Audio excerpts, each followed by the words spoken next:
To make a very quick video about defeat and how Labour can kind of bounce back. I think the two main things it can learn are actually pretty basic and something that I think a lot of people who are listening or just in general life probably adopt in their day-to-day lives anyway. The first is controlling the controllables, and the second is kind of learning from your mistakes.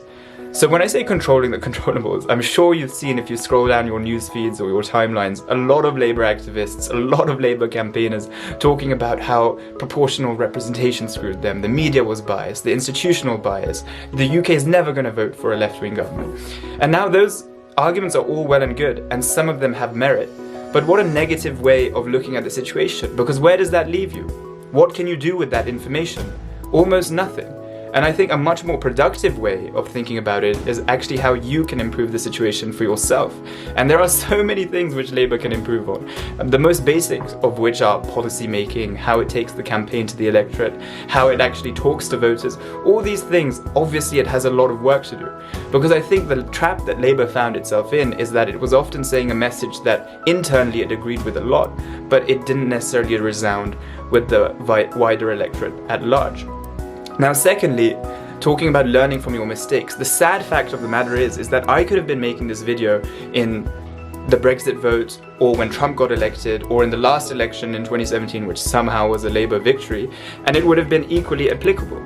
And so there are clearly some things that Labour has refused to learn from and turned a blind eye to because it's convinced it's doing the right thing. And I'm talking about kind of the campaigning and the activism that takes place around its messaging.